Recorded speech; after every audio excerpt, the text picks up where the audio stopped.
Four Stories Dublin, back again. Fucking first time in a long time doing another big podcast. Last one actually was a bit of a hit, like I have to say. So it went well. We kind of analysed that and said we do something different. We do a different topic this time. So today we're actually going to have a chat on the film industry. Now we got some other guests on now as well this time round, and they're all different part of the film industry that they can actually talk about what they do themselves, you know. So we've John Mulvey on. He was in the last podcast. You've seen him do the Fireborns and all that stuff with us. So he's very well known on our channel with us. You have Craig Moore here as well. He's a director as well. He's out there doing a lot of big stuff now, which we'll get a bit more into. We have Gary Byrne here as well, actually same name as my outfit as well, but very coincidental, do you know what I mean? But he's got stuff that he's got, and we've Aidan O'Sullivan as well. He's out there joining us here as well. He's an actor as well. So look, we've a lot of different stuff that's going to come up in this film industry. Okay, I said we'll have a chat about it because I don't think there's many people out there know how difficult this film industry actually is, physically and mentally. Yes. If I'm honest with you, you know, because it's such a huge industry, and you're nearly 1 in a billion trying to do everything else. Everyone. Do you know what I think it is? It's everybody's chasing. They're kind of going, what place do I go that I'll get in with the people? What place do I go? And you're kind of going around so many little zones and places to learn and see, to pick up the right contacts, to pick up the people and all that. So it can be disheartening. It's rough, like, and in my opinion alone, I think Ireland is, if you're living in Ireland and you're trying to get into the film industry, it's a lot harder than some other countries because there's not much of a variety in it compared to, let's say, England or America as such.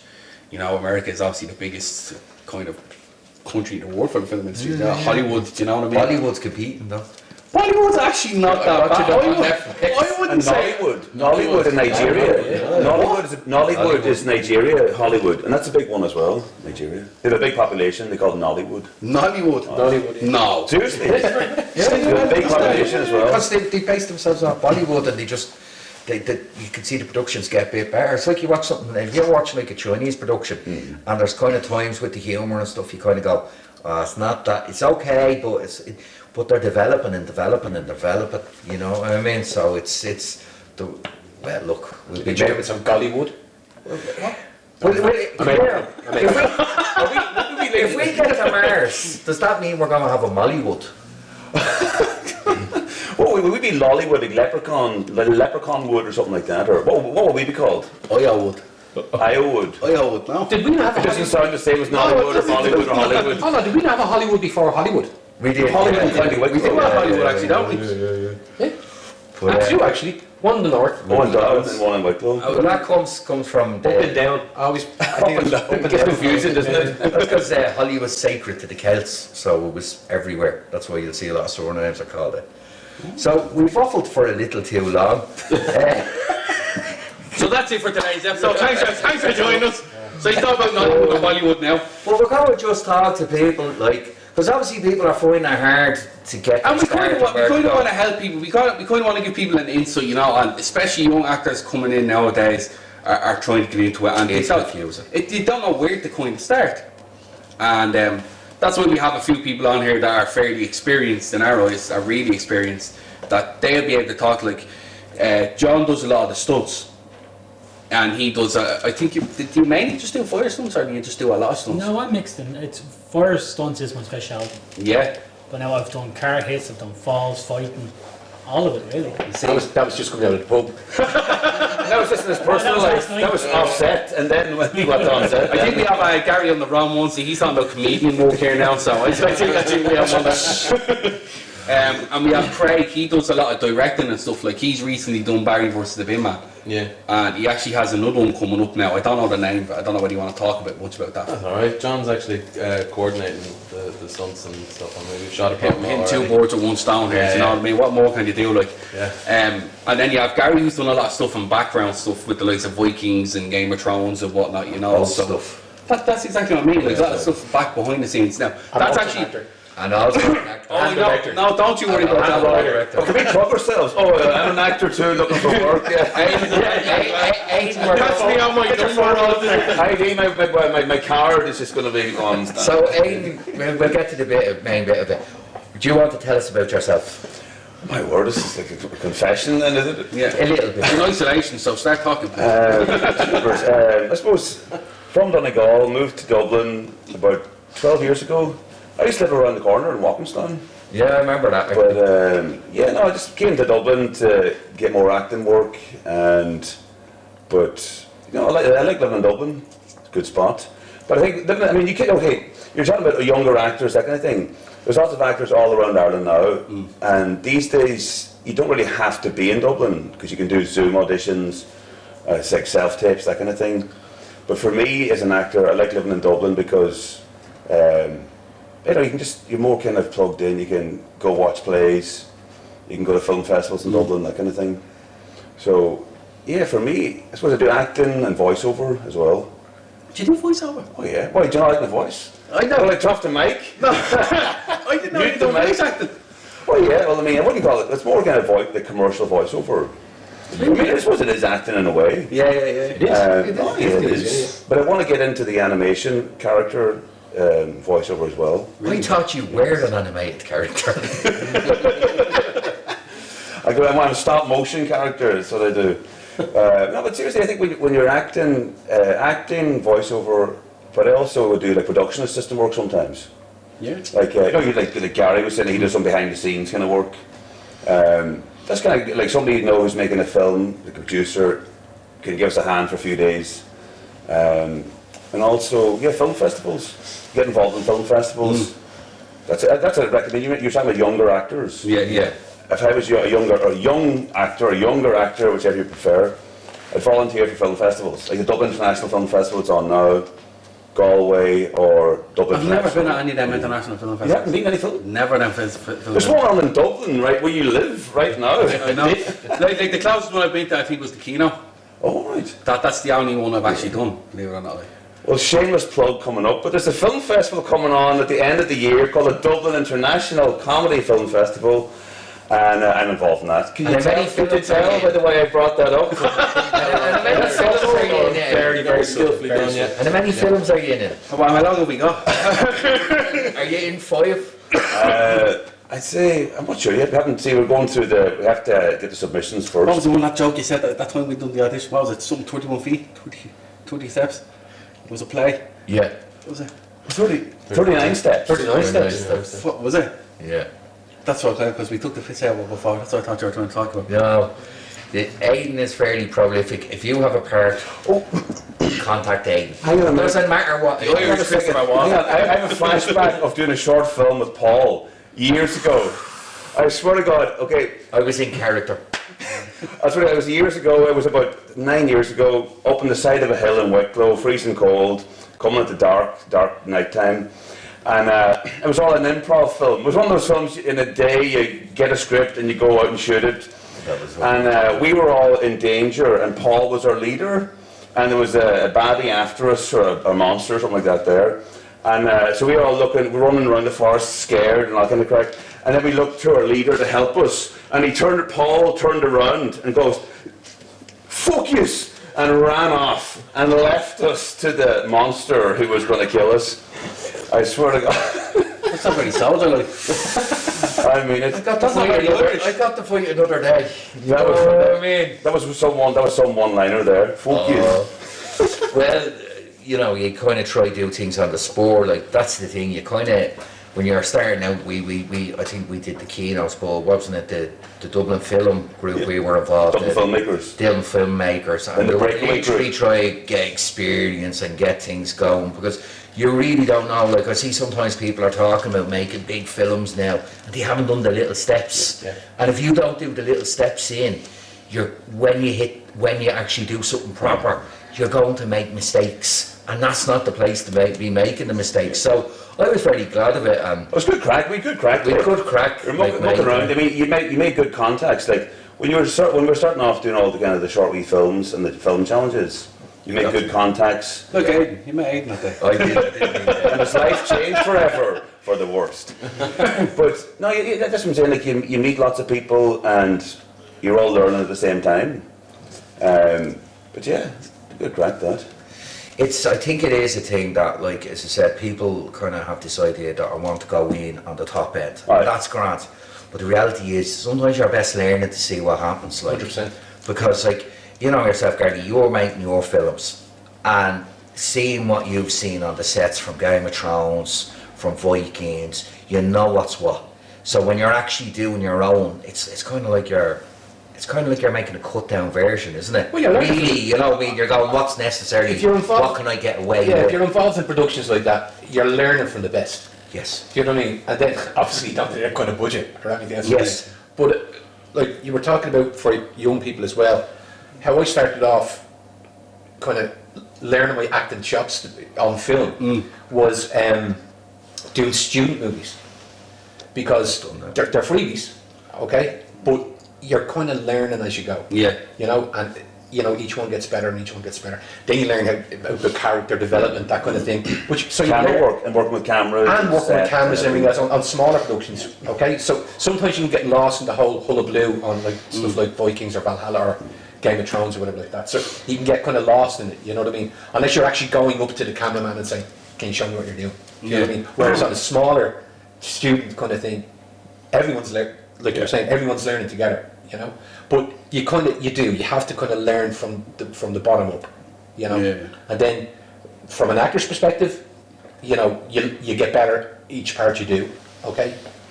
But because of all those smaller ones, I think I wrote, directed, and had a small part in a film that I produced, a film that's in editing still at the moment, called What's Worse, and it's a lovely little film, but I would have never been able to make that film 10 years ago, because I wouldn't have had the wherewithal Yeah, to do it. Do you know what I mean? So you do learn from kind of those student movies. As I said, they're freebies, but you gotta start somewhere. You know what I mean?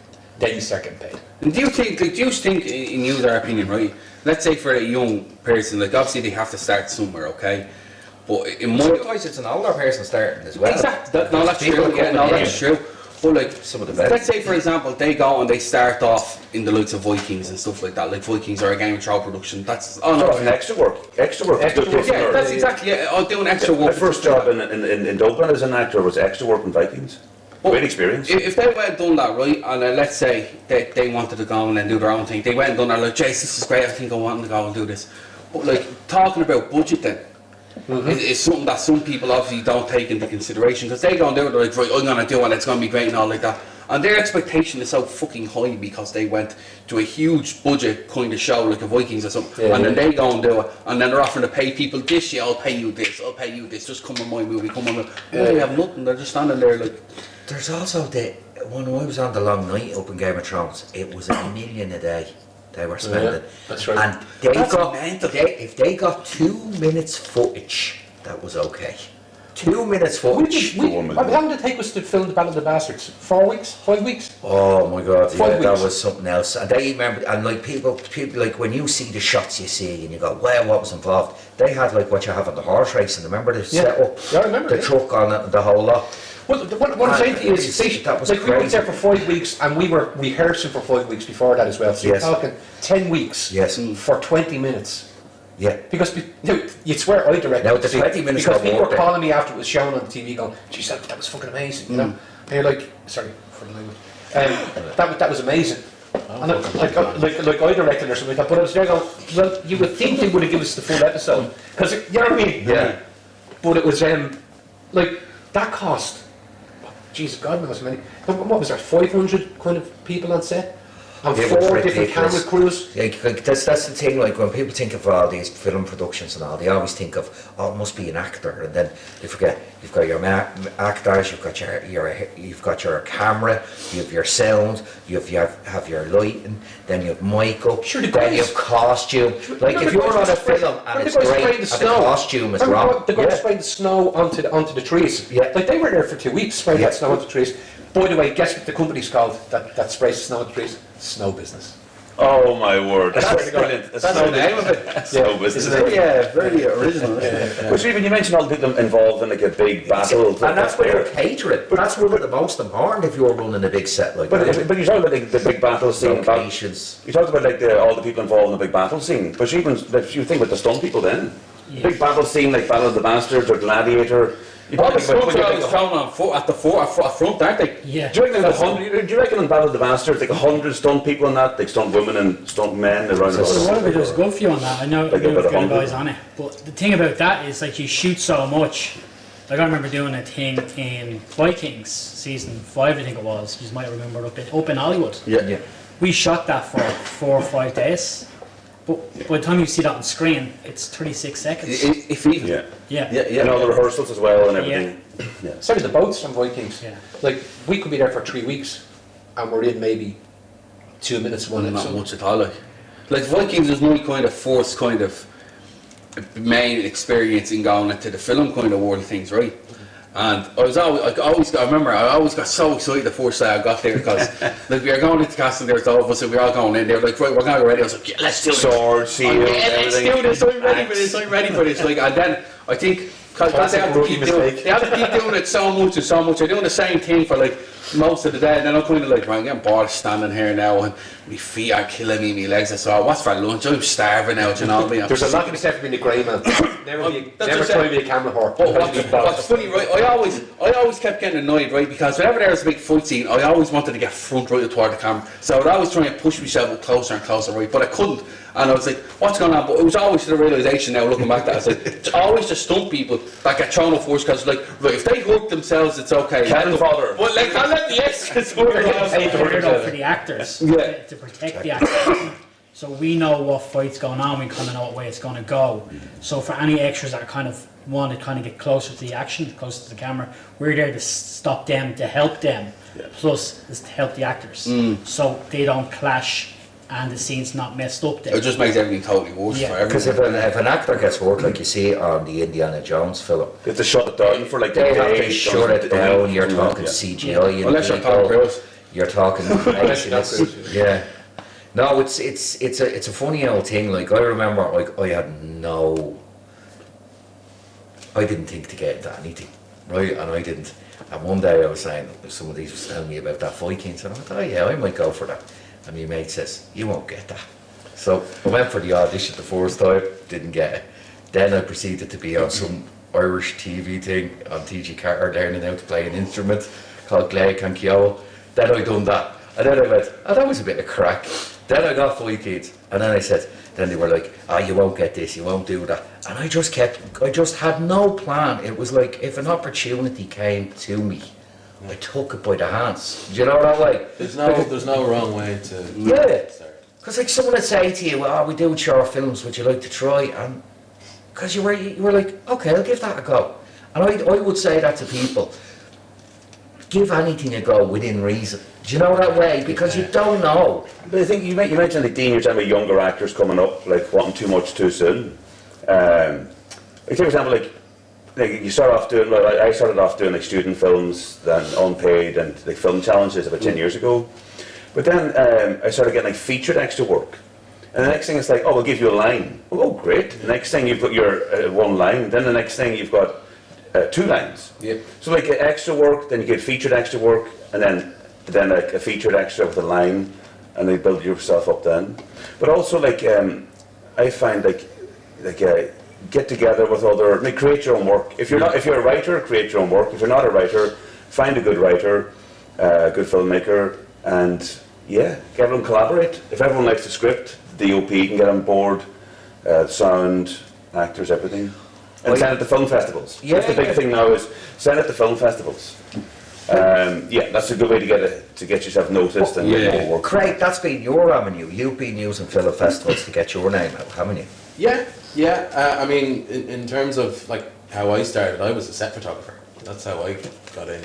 That's how you started? That's how I started. I was a photographer. I wasn't doing video at all. And it was kind of a good way because everybody always wants to have a behind-the-scenes stills photographer. Of course. And they're hard to get because it's kind of it's a thankless job, really. Yeah. You know, but they're important because they're For publicity, for the film festival it's circuit. perfect. It's a really important marketing tool to have great behind-the-scenes stuff. So I started doing that when I was 15. Yeah. Yeah, and I was doing a lot of shorts, indie features, things like that, and I did it for 4 years. And then I made my first short, and because I had done it for free for 4 years and gotten to know so many people, I was calling back in all the favours. Collaborate for free. Exactly. What a good project. Yeah. I had 4 years worth of favours to call in to help make the And was that the Barry versus the Bin Man? No. The one before that, was it? Yeah, and it was actually funny. It reminded me. You were talking about Aidan being prolific. I remember that short. I think it might have been the first time I met you actually, because I had known of you before that, but I only met you at one of the Underground Cinema Awards. Oh, Dave Byrne. Dave Byrne. The short got nominated for loads of Someone awards. Graham Early and Marie, yeah. Three Brothers 2 it was called. Yeah. And we were lucky, we got nominated, we won a fair few awards that night, but Dave mentioned, he gives a speech at the beginning of the award ceremony. He says That's Dave. Yeah, there are 50 films here with nominations tonight, and Aidan O'Sullivan is in 38 of them. I have to give a shout out to Dave Byrne. You're talking about like younger filmmakers coming up and encouraged. Well, Dave Byrne, like what Craig was mentioning, runs the Underground Cinema in Dunleary. Right. But basically, he runs like a monthly online screening. Yeah. So basically, he submits short films, and every like once a month is an online screening. So and he sends that link all around the world. Like he knows film people all around the world. So you never know who's going to see your film. But then in September, then he has an actual in-person festival, the Underground Cinema Film Festival in Dunleary. That's every September. Yeah. So it's a great, but for the last like 13 years, Dave Byrne's been running Underground Cinema. But basically, he set it up because he was saying that there's a lot of filmmakers who are starting off, and they might be technically proficient, and they can't get into the big film festivals. But they might be good storytellers. But they might be good, good storytellers, good scripts, good acting, but they don't have the budget to get into the big festivals. So he wanted to set up a platform to encourage younger filmmakers. Yeah. So a lot of people have started off. I've been going there for the last 10 years. Yeah. I've known Dave Byrne since birth. I don't know, Dave. You were born in the same ward, in the same maternity. Actually, Dave Byrne is 1 day older than me. Oh, and coincidentally, And we started school together. We went all the way through secondary school. Same second name. Yeah. Same second name. Oh my word! And I know his mum know her well. I know his whole family well. You both got beards. Me brother.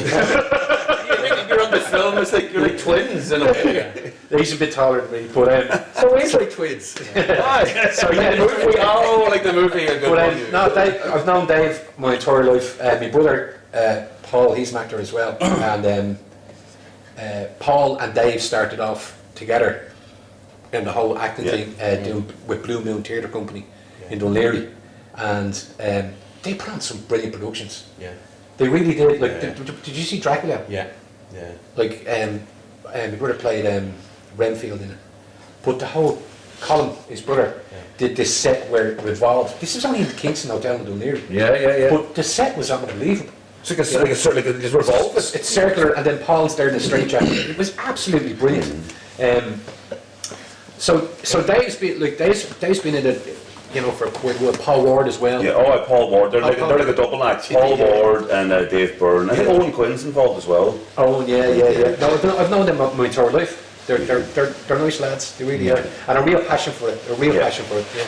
And that would be kind of the next thing I would say is like making a film is one thing, but you have to put it into the right festival. Don't just put it into any festival. Gee, that's what I always thought. It costs you a fortune as well. It costs you a fortune, and you might.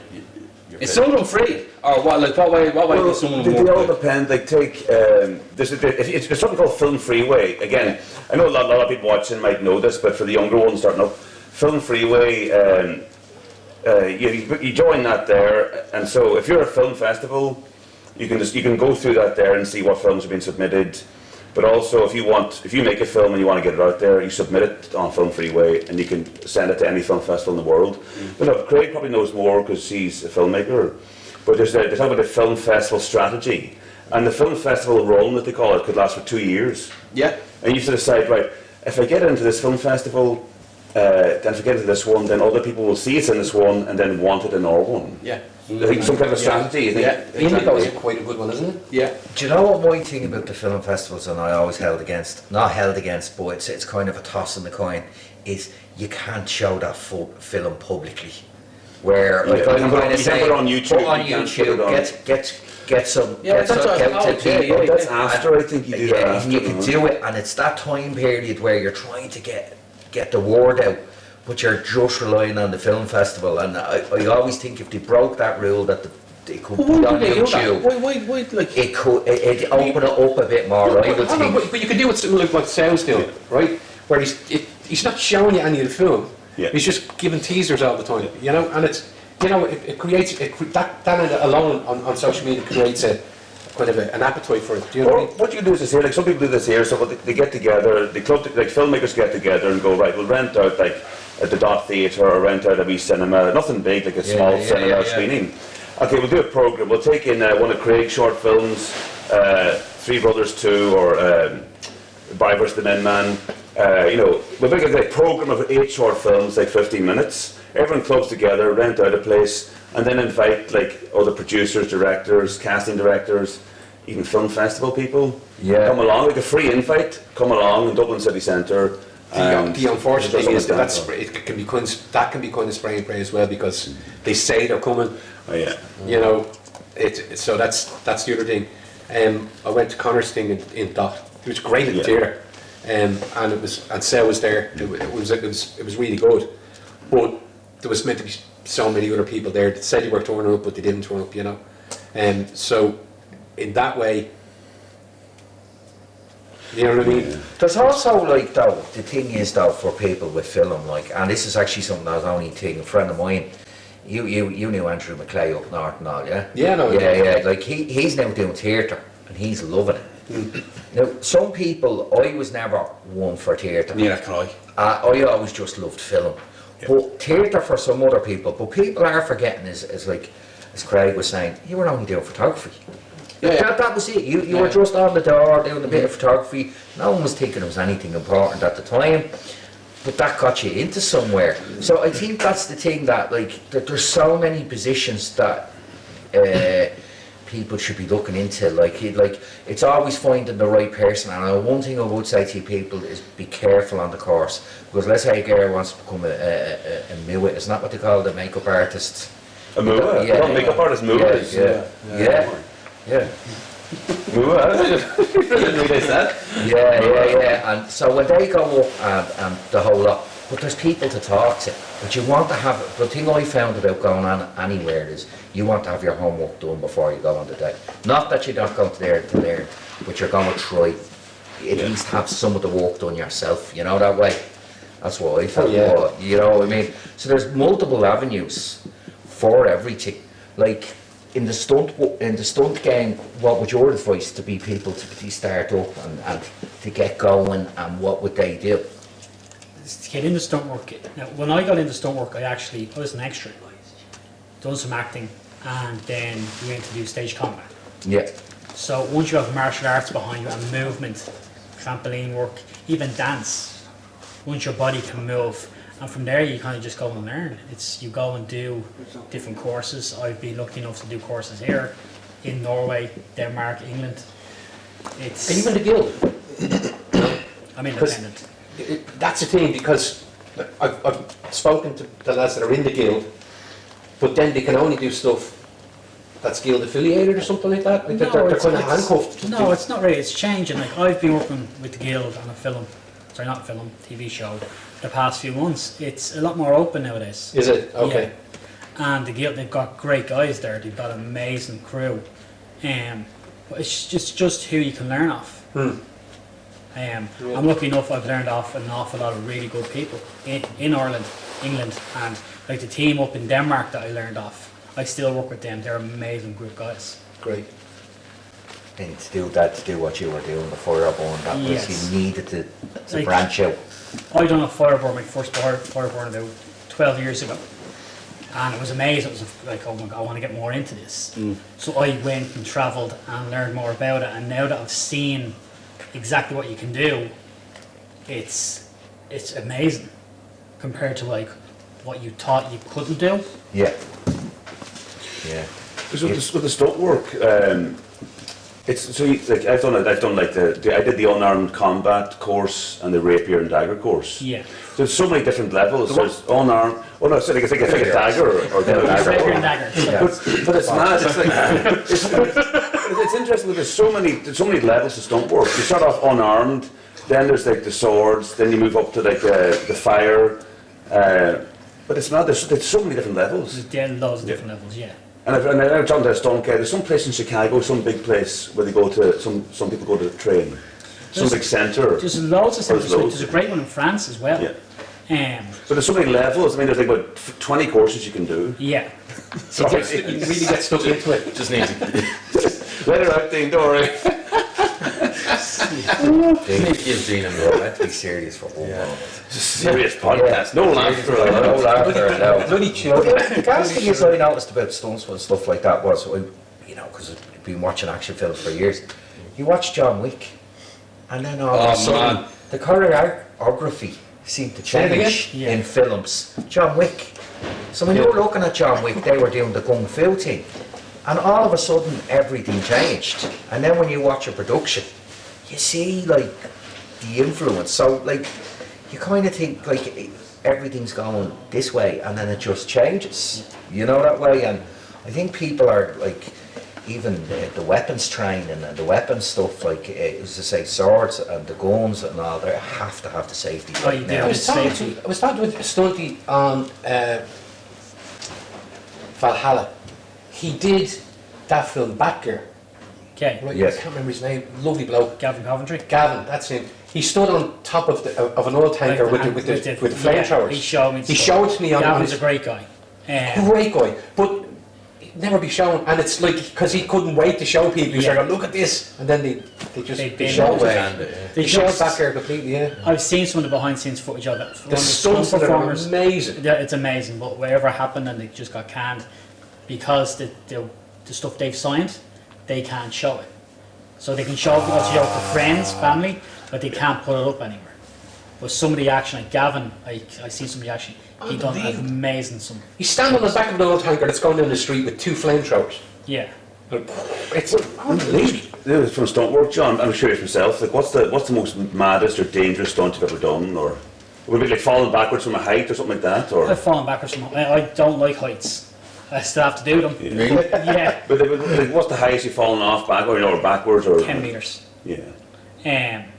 But it just depends. Like I've set myself on fire hundreds of times. The guys have I love it. all been there. I love it. No, I love it. I done last year with John.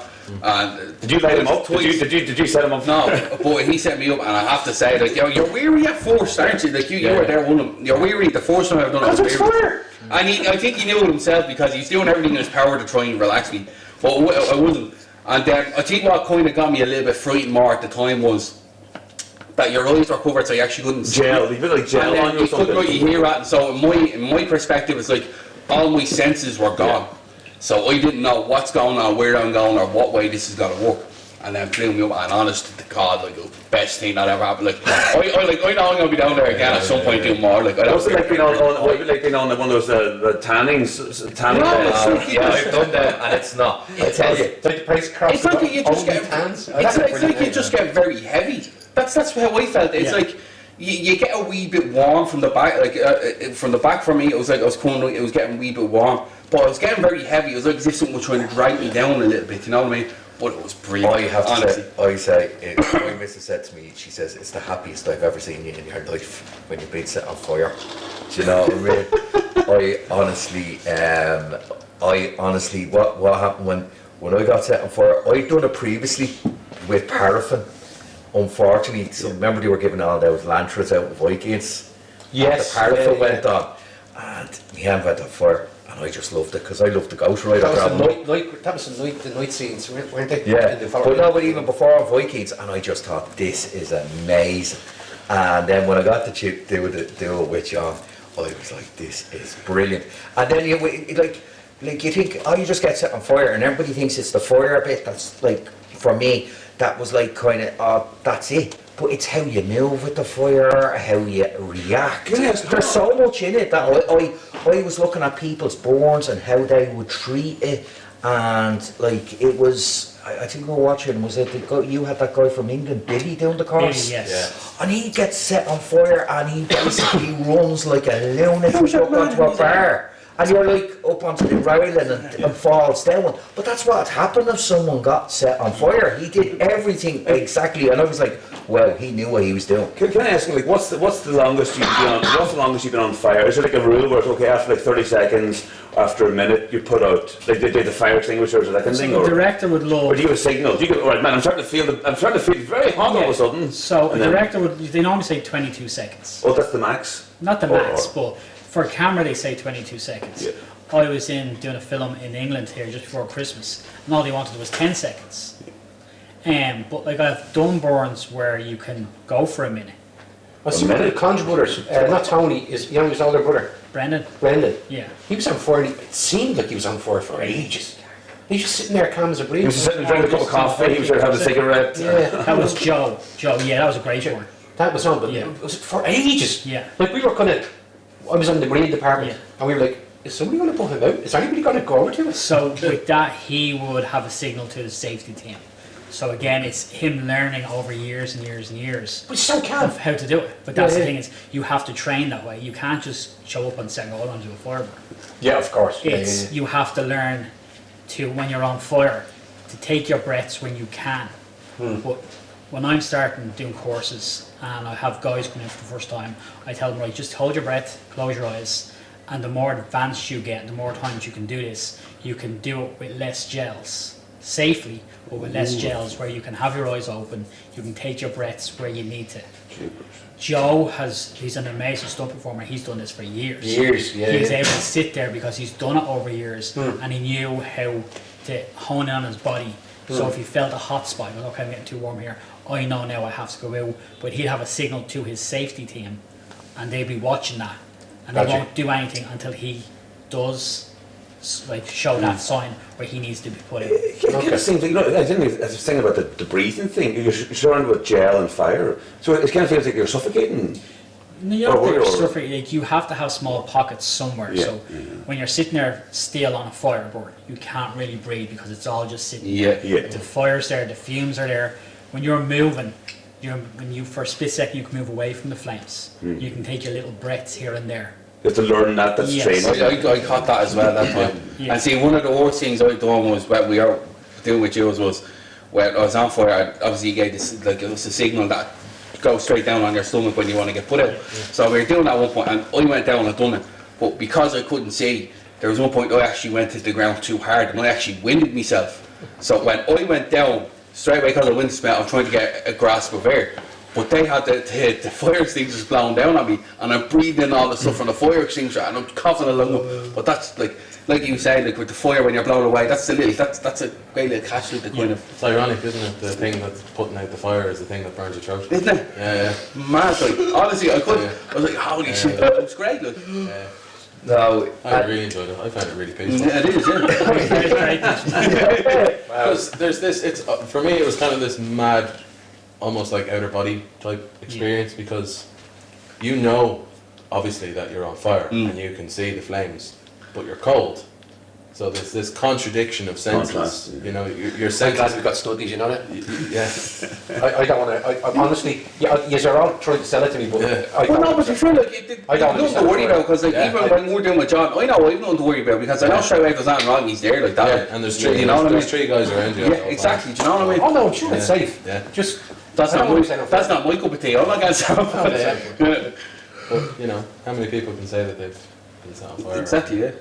I'd love to try and Willingly. Yeah, willingly been set on to be fire. fair, I would love to try like a good skin burn sometime, but Yeah. that'll be a long time away. Do you know what I mean? They're great fun. That'll be a long time. I think like we burned our arm once before, Yeah, that and was that was brilliant, especially just being on skin. Oh, I've seen that. That was fantastic. yeah. I've seen I that. have a lovely photo of two stunt performers, and both of them are topless, one male and female. But it's the fact that we could get the skin gels so defined on them, it looks like there's no gels on them at all, and then we just lit them up. Yeah. And I love that I remember image. that memory shots. Wow. Yeah, it was cool. Wow. Yeah. That's Marie on the and, beach? Yeah, no, it was Marie and Nathan in Inchicore at the time. Two of them are topless and they're together. Oh, okay. And it's a great image. Amazing. But again, it's all learning. It's all Yeah. kind of going to people. Okay, like extras on set and coming up and talking to the stunt performers and asking us how do you get into the industry, what you need to do, and it's making them connections. And don't get me wrong, some of these courses are very, very expensive to do. There's a thing that I think that it's like, it's some of it's based on the prior work, because previous to your stunts, you were doing your martial arts, you were doing your stage combat.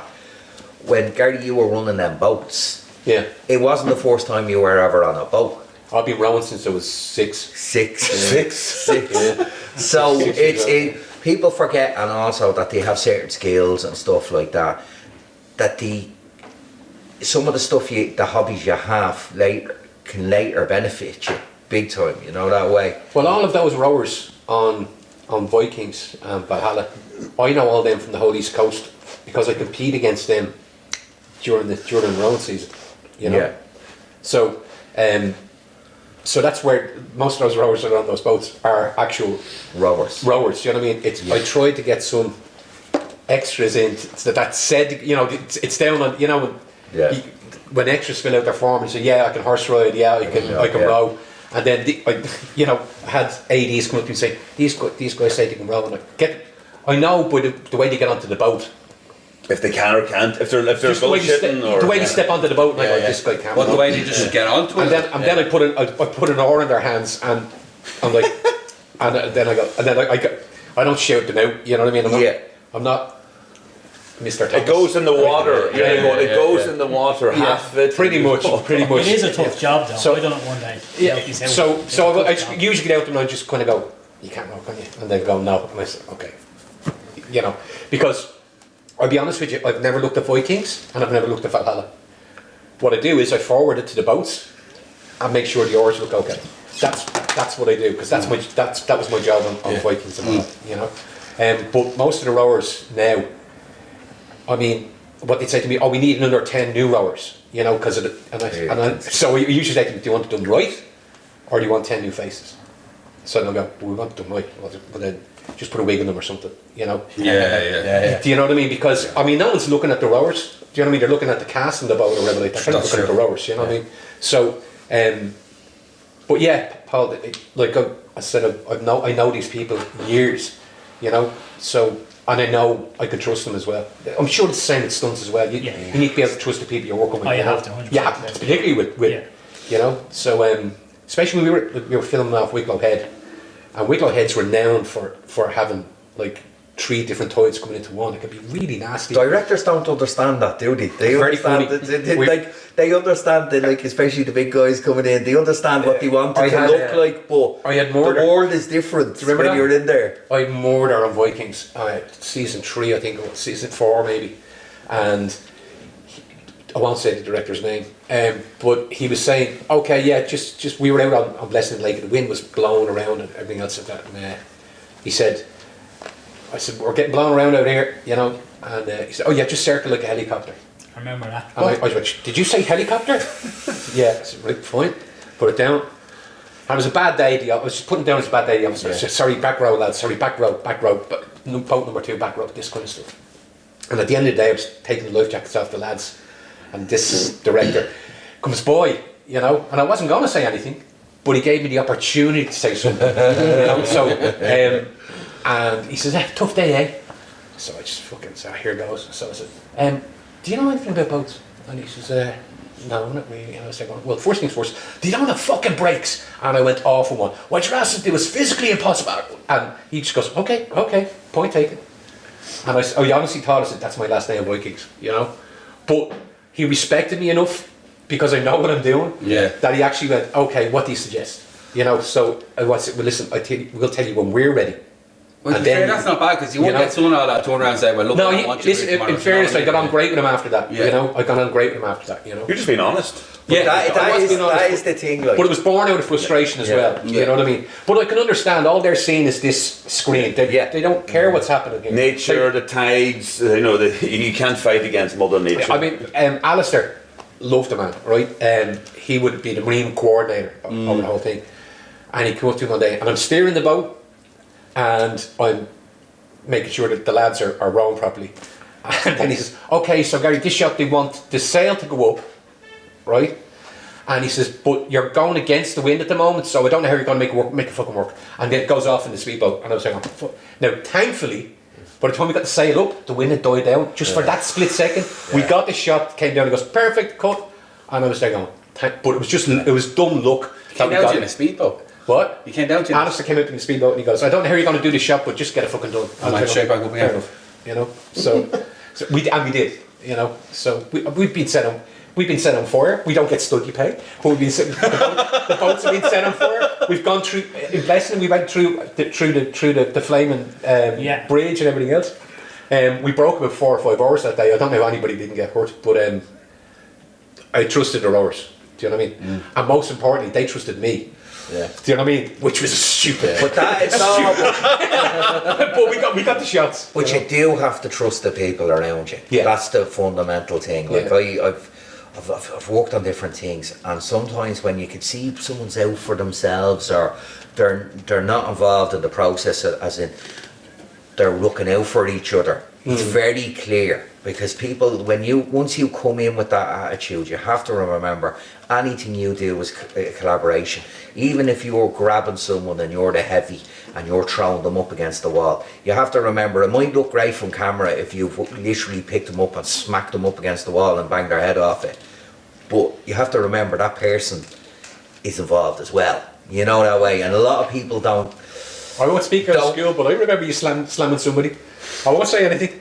Oh, yeah. That poor guy didn't Yeah, even well, it's remember. off camera though. That was off camera, yeah. That's true.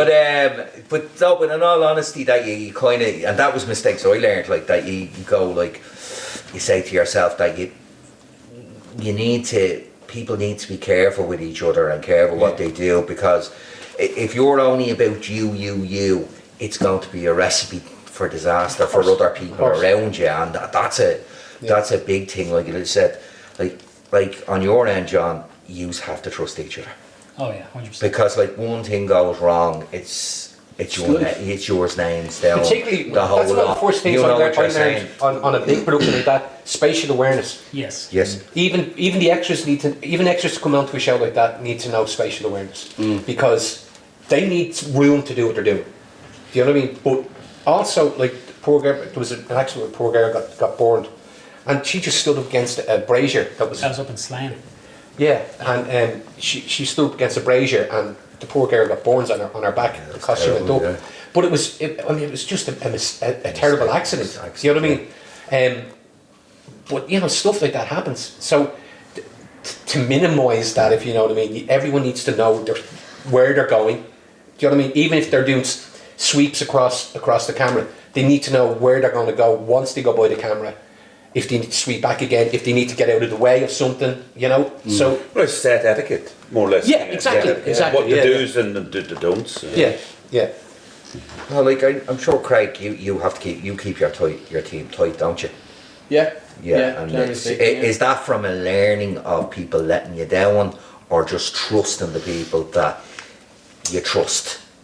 It's a bit of both. I mean, after I made my first short, I mean, I studied film in college, and that's a whole different argument, because there's always the debate of whether you need to actually study it or not. You don't. I did, because Some of them might have helped though, did it? yeah. I mean, I did the master's course in film base. Yeah. Film base, rest in peace. And I learned how not to make a film, which is just as important as actually, knowing how to make a film. Because I was double jobbing on that, because it was a student feature, and I was production manager and producer. So during the day when we were filming, I was doing the production managing role, and then at night I was doing the producing duties, getting ready for the next day, which meant that over the course of 18, 19 days, I think I got a grand total of about 4.5 hours sleep. I was basically After a while, it tolerates you, doesn't it? I think I slept for about a week after we wrapped, and Best sleep you ever had in your life. there was a rough cut done by the time I woke up. Wow. Yeah, and I was kind of going, I don't fucking care anymore. But then you snap out of that kind of post-shoot kind of lull, because actors get it a lot of the time. I'm sure when you work on something and it's really good, it's almost like when the shoot wraps, it's almost kind of like depression. Yeah. You know, where You're on the go, adrenaline's going, adrenaline's going, creativity, great buzz. I got that. And then when you wrap and you have to just get up Slump. and do the routine, your normal routine, then the next day it's kind of just... Yeah, because you're like a family, aren't you? Yeah, exactly. I walked into a sport shop afternoon. I think I was up Game of Thrones. I was down at Vikings, and I was so used to being in costume. It looked strange that people were in tracksuits. Yeah. I know that sounds ridiculous, but your brain just becomes accustomed to it. Yeah. And it's like, you know what I mean? And it does take a bit of time after a set to calm down. Yeah. But your job's not finished then, though, is it? No, and going back to the thing about trust and the people that I work with, I do work with people, I'm comfortable with them, and there is an element of trust there. And it just kind of reminded me from a selfish directing point of view, that thing of trust. We're choreographing and thinking about stuff for the feature that John is coordinating for me. There's a lot of physical stuff in that. Yeah. And he will pull a blinder. He'll do amazing work. The actors will be great because he knows what they're capable of now that we've shot a promo. But you can do all that, but if you've got the wrong camera person, It's gone. It's gone, yeah. the best choreography in the world can still look shoddy. Exactly. So there has to be across the board this level of understanding and everybody being on the same page. So yeah, it can be quite difficult sometimes, and it is often a case of capturing lightning in a bottle. It is. And it's always as well, like, you do something and, like, it becomes the normal, and then you want to push it. Yeah. And that is a challenge, isn't it? When you think, like, they go, what, right, I done this, okay, I done okay. You say to yourself, but you've got to keep pushing it. Yeah. And that can be a challenge as well in your own head. And then sometimes you can push it too much that you go, someone has to say, come back a bit, you're going a bit too crazy. Gary was that man for me. But you were happy with how the promo came out. Yeah. Like, I've read the full script that Greg sent me, and it's an amazing script. Not only the story, but the action in it. I'm looking forward to it. Do you just want to talk about it? Or? That'd be up to Craig, really. Yeah. But I've known Craig a few years, and I've seen the work he does, and it's amazing. And I'm now obviously working with Craig on stuff. The details that he puts in, the way he shoots stuff, the lighting he puts in, it's absolutely stunning and gorgeous. And that's why I trust whatever I'm going to work with Craig on, it's going to look amazing.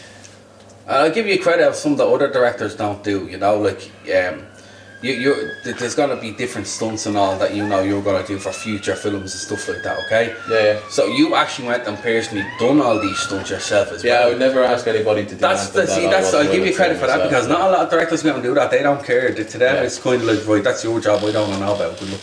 Yeah. I am. It's a personality thing.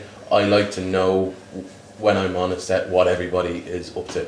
I don't like to have any doubts in my mind that there is somebody possibly there not, you know, for a specific reason or not doing a job that's necessary. So I kind of, like, I dabbled in a lot And the of purpose is the promo is that to get the funding, because people forget the funding is another thing That's the thing about altogether. budget though. See, if people go and do a Viking stuff and then try and make their own movie, and they're like, oh, why is mine not as high quality as this? Like, you're forgetting that, like, Money. they have millions to do this. Like, you have, like, a bleeding a sausage roll and a tenner in your pocket. Like, what do you expect you're going to get for that? Like, you know? Yeah, I mean, the first short that I did was self-funded. It cost $1,000. The Three Brothers 2. Then Barry vs. the Bin Man was an Arts Council funded. That's meant to be a great movie. It's amazing. If you That's haven't seen, you have to go see it. I haven't watched it yet, and I keep telling you I'm going to watch this. I plan John on it. Connors, Graham Early, and Barry Matthews Murphy, is it? Brian. Oh, sorry, Brian. Yeah, What's he like on Were you in set, that as John? well, were you? I wasn't. No. That's good fun. It's good What's fun. he like on set, John? Is he intense? I know he's a nice fella, and I've met him. Yeah. I give John credit because he was going to turn up today, but he actually has to go and attend some sort of competition. So that's why John actually wasn't here today as well. Competition. Yeah. Okay. Oh, he's been at loads of different He's stuff. been pretty busy, like, yeah. What's he like? He's a great personality. He is intense. He takes his characters very seriously. You can get a sense of how kind of dedicated he is when we're shooting scenes like the fight scene and things like that, where he's to give you context for the feature. The story is about John's character. His daughter goes missing, Right. and he comes across Graham's character, and he's kind of there's an air of mystery about him, but it turns out that his child had also gone missing a few years ago, so Yes. they are searching for John's daughter. And it starts off with a kind of a misunderstanding. So the scene that we shot was actually a fight scene between John and Graham, and the work that we've been doing is kind of tailoring the choreography to suit each character. So John's the more emotional one in the moment, so a lot of his stuff is going to be kind of wild, Without brutish, hesitation, like without just straight. hesitation. Right. Graham's character is a bit more reserved. He's a bit more of a tactician. You'll ask He's- questions first and then. Yeah, he's a bit smarter, so a lot of his stuff is kind of not going to say flash because it's not. But Tactile. It's just tactile, yeah, Yeah. Whereas John is more like a bull in a china shop, kind of. That kind of suits him in a sense. Like, But the pair of them kind of complement each other, really well. I'm looking forward to this. Yeah, And like the story it's based on, that has been happening though. That's the thing. yeah. That's what there's reports about this kids going missing left, right, and centre. So it's not. Yeah, I mean, It's not a case of you just dreamt it. No, we've. I know it's based. It's a fictional story, but it's a based. fictional story. We've taken kind of the way I thought about it was like the Law and Order case of the week type stuff where Yeah. it's ripped from the headlines, but they twist it and obviously they changed the names and all that sort of stuff. Yeah. To make it work, so we kind of took that approach on it, and we have a really, really horrible bad guy, horrible villain.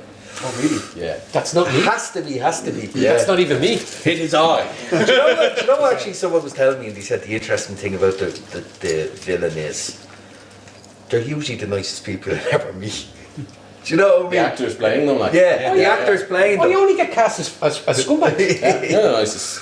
I got a role for you, my friend. But Strangling priests, killing journalists. They always say when you're playing a villain part, you don't play it like you think you're doing something bad. You play it like you think you're just normal or this is something. Yeah, you're the hero in the story. You're not. If you're playing a villain, you're not thinking, "Oh, I'm doing this. I'm bad." You But think every what villain you're doing is is right. like that. When If you you think tr- if about you- it. if you They have start- some justification Yeah, for you're what right. they do. They do the Saddam right had a thing. justification. If you start you acting might not agree bad, with it. it doesn't work. Yeah. It doesn't work. You have You to have to believe that what you're doing is Yeah. right for a good cause. Like the one I did with Connor, just playing a kind of a scumbag drug dealer, boss man, Yeah. and then like the standoff between myself and Connor, I'm chatting away to him, but I'm very affable about it, until I loaf him in his wheelchair. Do you know what I mean?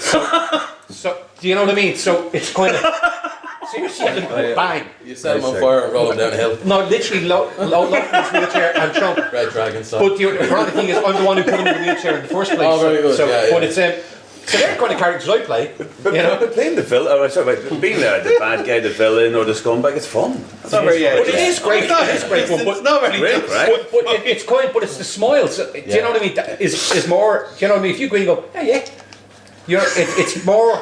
It's unsettling. It's unexpected. Like for instance, Jack Nicholson, when you're talking when he did Anger management. no, when he did the Boston gangster film, Departed. Like at times he was your friend. Charming and likable. Charming. Like Friendly. well, Denzel Washington said it about when he did Training Day. He says if you were going to meet the devil would want you to like him. Yeah. Yeah. Then you do. You then know that drop your way, guard. he's not Then going to- then you drop your guard. The next thing he strikes. Yeah. And they have you doing what they want. Matt You know, Damon gave that little anecdote about Jack Nicholson in The Departed. You know, the scene where he kills the couple on the beach. Yeah. And But if you kept the camera rolling. there was no dialogue in the script, but he just said, you know, keep the camera rolling, and he'll come up with something. And it was kind of like, what was it? Hey, she fell She funny. fell funny. She Yeah, fell yeah. funny after he shot her in the head, and it was kind of like the way of him saying, well, this is just another day for this guy. This is his way of life. You know, it actually kind of It showed, it oddly made him seem more human, considering what he had just done, because he had a weird sense of humour about it, and this was just their way Well, of it life. made it more matter of fact. Yeah. You know? It's Yeah, normal for these guys. Yeah, If you're, exactly, yeah. If you're playing a hitman gangster, that's normal. It's like having a cup of tea. Yeah. Yeah, No big deal. yeah. So I can't remember what the question was that brought us to this. Don't be worrying, no. This usually happens. But this, the promo. Yeah. So you Yeah. are hoping the promo goes out, and this gets interest. Exactly. Yeah. Yeah. Yeah. I think it will. Like the Yeah. story is, as a father, the story I think is amazing. Yeah. As a stunt performer, I think that the action in it is amazing. Oh, that's what I'm looking forward to. Like it's some of the stuff that I've read and I'm there to get it in my own head. I'm here for the action. It's gonna look amazing. Will this be based on somebody picking it up? Yeah, considering the So the it's level. only going to move forward. Yeah. You need a budget there This yeah. What for is the it? stunts. Or, This can't be done Exactly. cheap. Can't be done cheap. Okay. Yeah. When you think about we read about filmmakers trying to get funding for films and make a proof of concept like you're Yeah. talking about, and then you can go to investors like public or private and go, look what we've done on a small budget. Yeah. Now if you give us a bit more money, or what's called somebody might put in 10% of the budget. Then you go along with, well, these people have put in 10%, and next thing, oh, well, match that. Yeah. They could But attract. it's when you have to go back, like Dave Byrne, for instance. Yeah. I remember Dave doing In View. Yeah. And With Queeling done. yeah, I was in it. My part was cut, but say no more. I got a credit for it. Hey, so go here, bad guy. Actually, just like a kind of a guy who engraves graves. The Grave and grave. Anyway, it doesn't matter. The scene was, the whole narrative of that thing was cut out of the film for but I remember Dave one of the days, and he says, "Are you?" Because I helped him out then a bit behind the scenes, and is he okay to stay here? And I said, yeah. And he had the suit on. I said, "Are you going to court?" He said, "No." He said, "I'm going to the investors. We need more money. We're out of money." And I was like, okay. You know, and that's the problem. Yeah. Do you know what I mean? You've got, like, it's all very well getting investors, but then having to go back to those investors cap in hand again and go, we've kind of run out of money, could we get it, you know, more, And you know? the sad thing for me right now is because I was going through Netflix there the other day, and a lot of it, some of them was good television movies, but they were old. Yeah. And there's so much stuff that the budget's there, the setup is right, but it's just soulless. Yeah. Yeah, never watched. Yeah. That's fantastic. Don't look at me He like went that. on and Reap did the This Retreat. Is England and all, and one of the things I liked about him was the actors he picked, his casting. Yeah. Everybody, he didn't go and went, okay, who's the top 10, the way some people are filming now, influencers, actors. He went, I want people of a certain look, I want people to feel different. So when you watch his stuff, each character feels a bit different. And I think that's what engages you. But we were talking about earlier on about trusting people. If you look at his earlier stuff like Room from Romeo Brass, right, That's the same, a great film the too.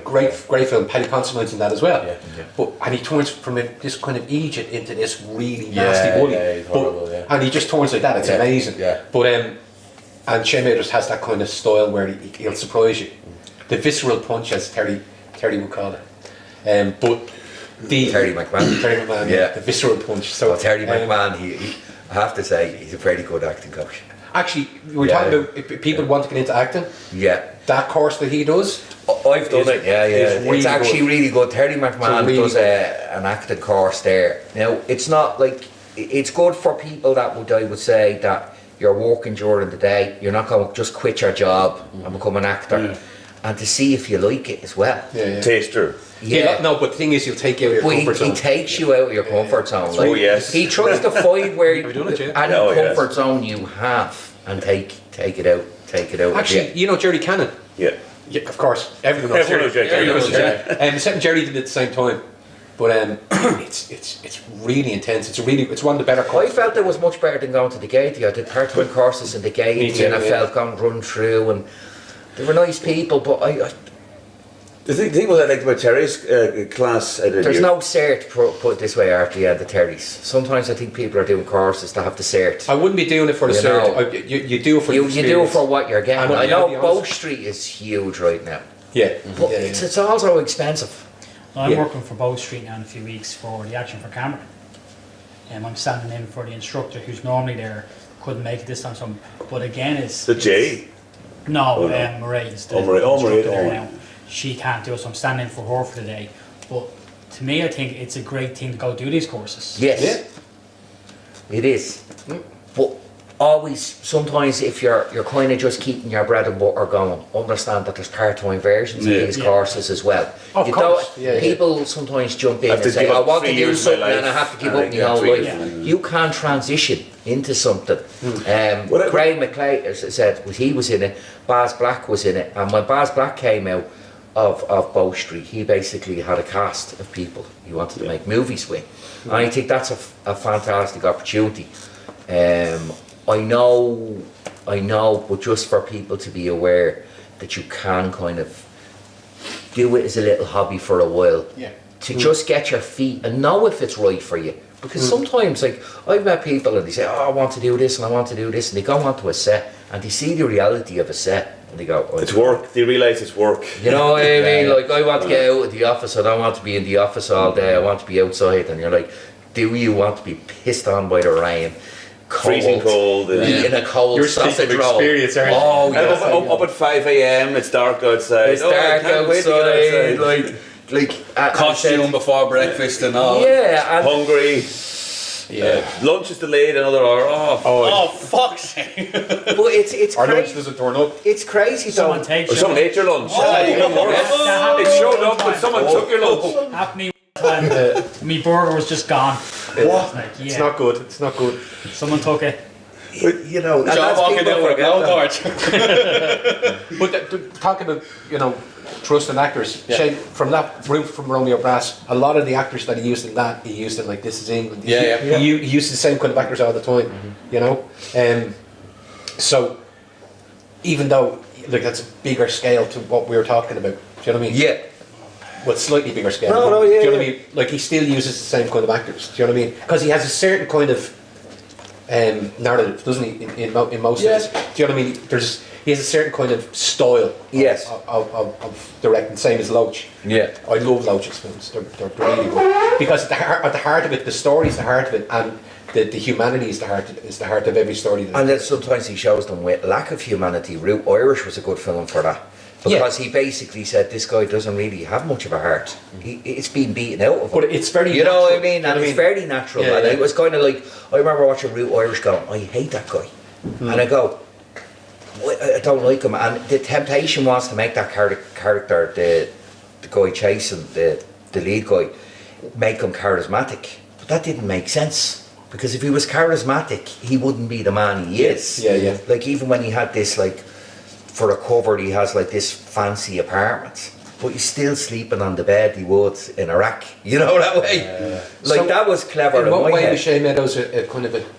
Just even stylistically, because the first short was kind of it was a drama, and it was fairly intense, and it was set in my home, where my parents live and where I grew up. I'm from Dublin originally, but we moved down when I was just shy of 10 to Westmeath, and in a small little village called Calucan.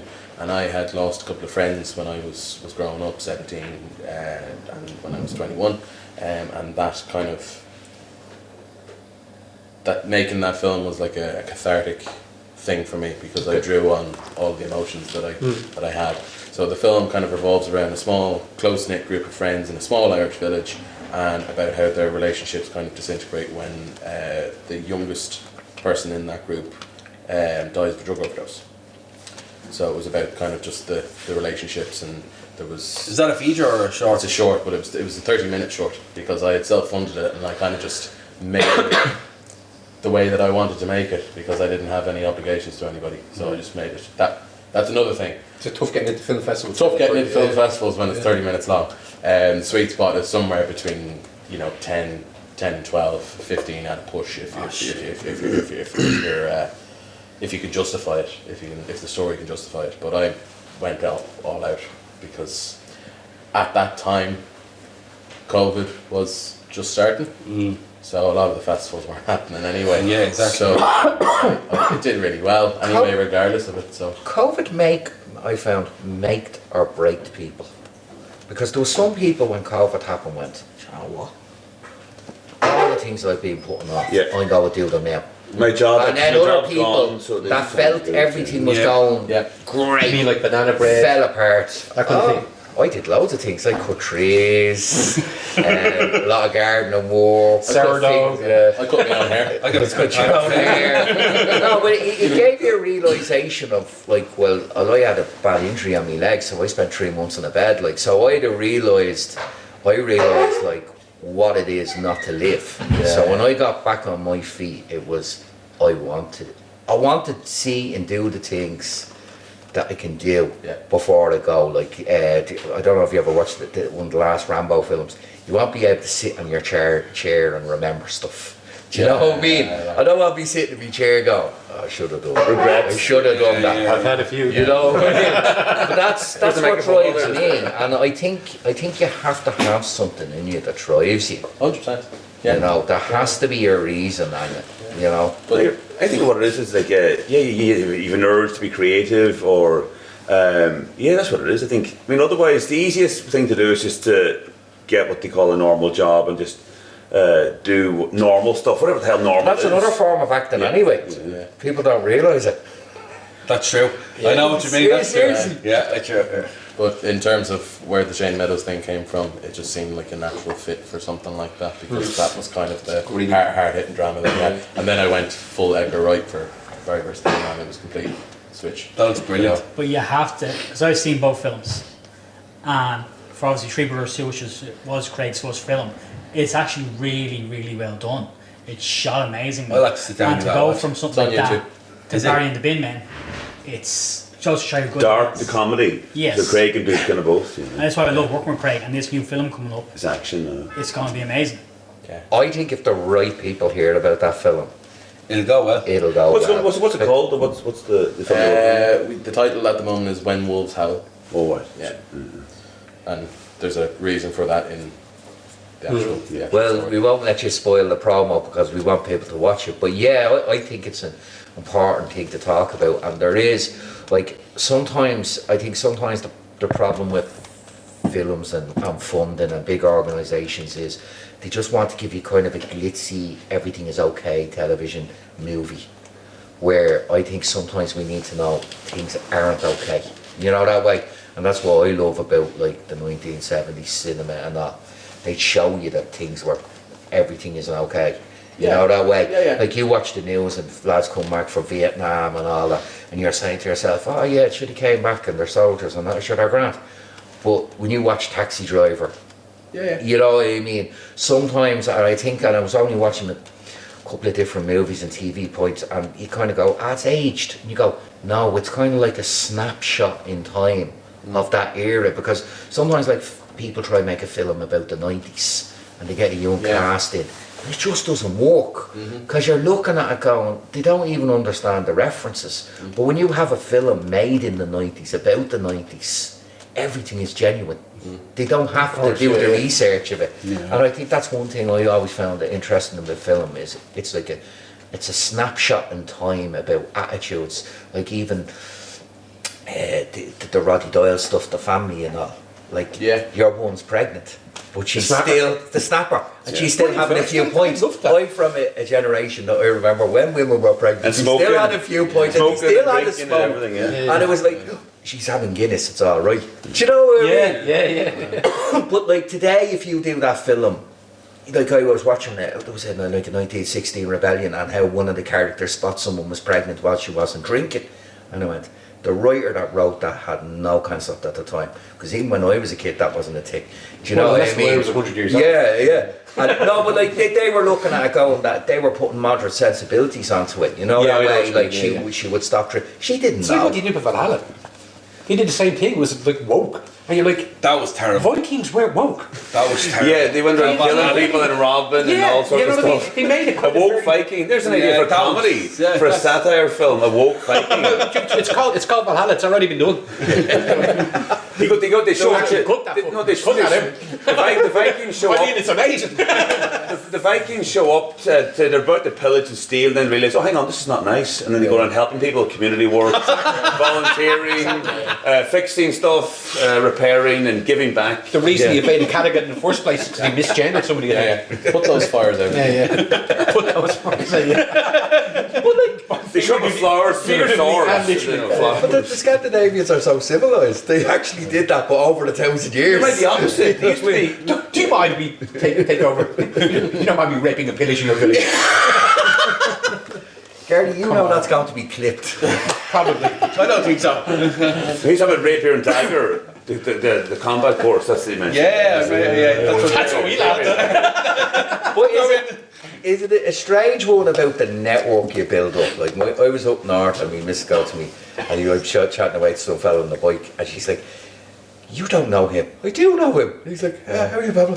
Isn't it amazing? Like I'm sure that must have I know it's happened to him anyway. But like you travel places and you think you don't know people and then sure, John, you've been on so many Cocaine Bear. Now, I would have loved to be on that set and all that. That was a good set. There's like, it's amazing how many people you get to know around the place. And like, even small if world, you it went, really is. you think if I move to England, I'll never know anybody. But you will, because they were over here. Like, You go over there and then you see Tom, Dick, and Harry, like I thought I left them over there. Jesus. I was in Copenhagen. I bumped into 3 stunt performers. It's just you get to know all these people. it's amazing how small of a world it is. I mean, isn't it? even like myself and Hayden, like we've been like connected on social media for quite a while, but I only see him. We don't talk on social media, but It's not working. no, but like I don't think anybody actually talks to each other on social media anymore. Me and Aidan are friends. We don't talk. I mean, we're friends on social media. But I mean, like we see each other once or twice a year. Film festivals, maybe, screenings, that kind of things thing. like that. And we Usually where you. Like a lot of people I kind of got to know was from Keno when I started. That's how I kind of got to like. That's how I met Paul. Was before ever Keno festival, and you were the same. But the thing is, they can talk about For people that don't know the Kinos are kind of like It's a weekend film festival you make. So with as we were saying, you say you want to be an actor or you'd want to be a camera person. That's the place to try it. Do you know that way? 100%. But also to meet people. Again, I go back to like you talking about. You started off talking about younger filmmakers and stuff. The best thing to do is go to film festivals. Yeah. Like film festivals, go to screenings, like film screenings. There's loads of like film events. There's lots of things like get involved if you're starting off, like because that's how you meet people. Like you meet up and coming writers, directors, and the next thing you know, they're making a short film. Then it goes to festival. Then they make the feature film. But everyone knows everyone. Then they pass on your details to somebody else. When I start getting paid for acting work, right? And You get The paid. big money. The big money. the big money, yeah. But when I start getting paid for stuff, then I remember somebody saying to me, I was still doing some student stuff, right? And they were saying, why are you doing it? And I said, because they're the future directors, they're the future producers, they're the future writers. I can't see why if I spare time. So you call it the acting muscle. That's a good script. And it's a good script. I'll do it. You know, that's just. That you give them back, Gary. Is that what No, it's not. It's not. Jeez, I wish it was. I wish it was at that level. But you got to keep doing it. Whether it's, do you know what I mean? Or get together. Another thing people do is actors do is they get together and go, right, I need new showreel material. Let's get a really good scene. Work on it, get a camera crew, or get a DOP and a sound guy, and let's make it record a good scene. Yeah. Then you can put it up there. So keep your muscles going, your acting muscles going. Acting muscles going, And also exactly. show a good scene kind of thing as well. Yeah. I want to ask a question. What was the hardest lessons you learned doing what you did? It's 99% rejection. Yeah. So that would be my if you want to, particularly on the acting side of things, you will do 10 scripts or or 10 auditions, you may not get any. That doesn't necessarily mean you're bad at what you're doing. It just means you're not right for that part. And once you learn that, the rejection is kind of a little bit easier then. You know what? I'm taking a break. I need to do something else for a while. I just need to get out of my own head. Do you know what I mean? And it was amazing. I met some great people along the way, but you really get to know people as well. And I think that's the thing about this type of industry, that you kind of walk out. It's kind of, what's in front of you isn't always true. That's what and it's very cutthroat. And the people that are saying to you, good man, they're the ones that are ready to watch you fall off your perch. Stab you in the back. And stab you in the back. And it just is for me, like, it was then as well, I felt that, like, as well, you can walk in with groups of people, but you still have to remember you're an individual. And that was the thing I learned. Because I was like, no, I can't just rely on this person, or I have to rely on myself. And then when I became that way, the confidence and stuff like that, I think I could do stuff that previously I thought I couldn't do that. You know what I mean? Yeah. And it's hard, like, as well, like, but you do have crack along the way. Yeah. You have to enjoy it, otherwise, But what's the point? If you're not enjoying it, what's the point? Yeah, if it's just a job. To be fair, I love making messes behind scenes and stuff and all. I have to. I'd rather have a load of bloopers than a lot of. I prefer that so much, to be quite honest with you. I remember doing a scene with you. Was it last year? And it was a death scene.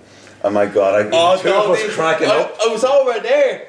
Like, literally, I think I was getting shot, and you were supposed to be upset about it, but you were just laughing. Or whatever it was, I kept laughing, right? So then he had to come in, and it was like the two of us were hugging each other in the scene because he was crying laughing, so I was trying to disguise his crying laughing.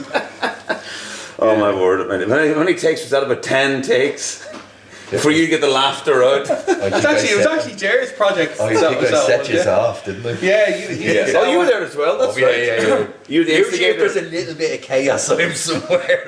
You the instigator.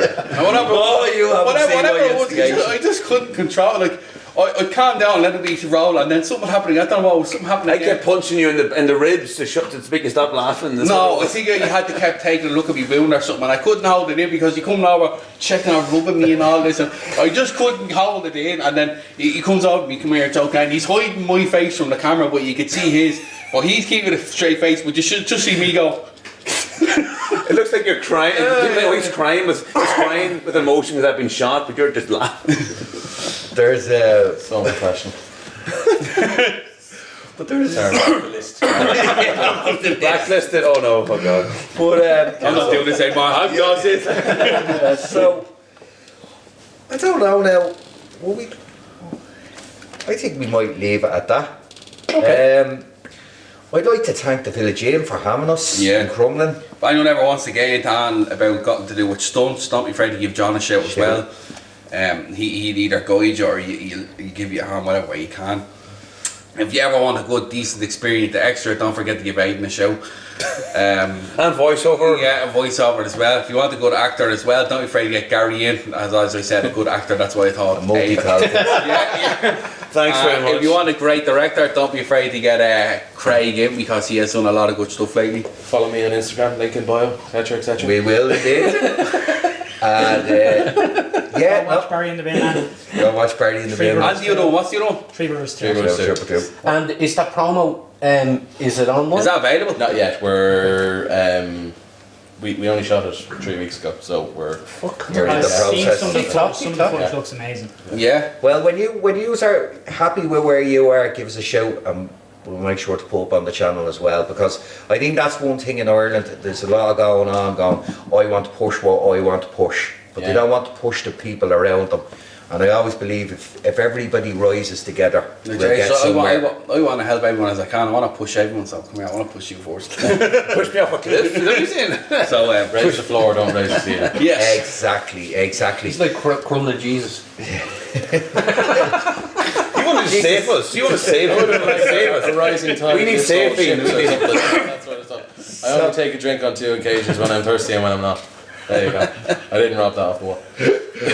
Right, so I hope you enjoyed the podcast. We're trying something a bit different, and we will be doing more coming. And I'd just like to give a big thanks to everybody's help today. Yeah, crew as well. Crew, Connor, Yeah, and Gérard there behind Gérard, camera. Dylan, Connor. Dylan and Tom helping out on us and all. And so I just... And thanks to our sponsors. Oh, if you don't, oh, Well, our no, sponsors, oh, we don't have any sponsors at the moment. Hi Joe and T. We don't have sponsors at the moment, but yeah, you know. Aiden's working on that. Aiden's in our marketing department.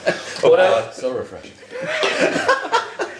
so I'll leave it at that. Best of luck. See you there. Bye. I don't. Thanks, Gavin. Thanks to you guys as well. Thanks. Thank you. Ah, yeah. Thanks for having us. Yeah. I think they could. Oh.